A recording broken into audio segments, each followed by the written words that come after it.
Joe Biden has warned that Gaza's main hospital must be protected, and he hopes military action by the Israeli Defense Forces will be less intrusive. The comments come as 2,000 people remain camped at the Al-Shifa hospital in the north of Gaza, sheltering from Israeli bombardments near the building with a lack of power due to fuel shortages. Doctors there say 30 babies need to be moved to Egypt if they're to survive. Al-Garn has the very latest from Jerusalem under a warning. Her piece contains distressing images. From the very beginning, war is closing in and they are running out of time. These premature babies at Al-Shifa hospital fighting for life without incubators. Since these pictures were taken at the weekend, several babies have died at the hospital according to health ministry officials. The hospital grounds already look like a war zone. Palestinians say this is the aftermath of a recent Israeli strike. Israel denies targeting the hospital, but the U.S. President Joe Biden has intervened, saying Al-Shifa must be protected and he hopes there will be less intrusive action crammed inside. Along with 600 patients, about 2,000 people who have sought refuge. Israel says it has opened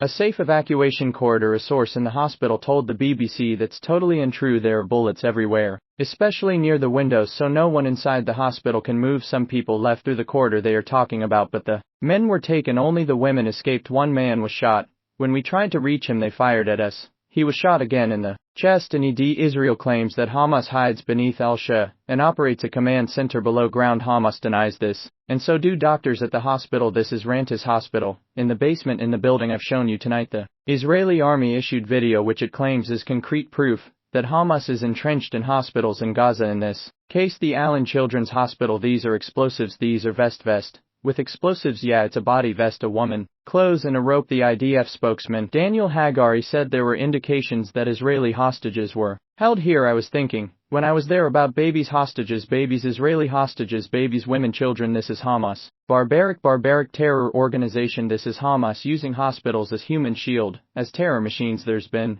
no independent access to the basement. The BBC cannot verify any of the army's claims. This was the picture at another Gaza hospital today in Han Yunis in the south. Children who witnesses say were bombed in their own homes. There is growing concern internationally about how Israel is fighting this war, about who is being killed now. The U.S. President, Israel's staunchest ally, is signaling that hospitals are off limits. Jerusalem.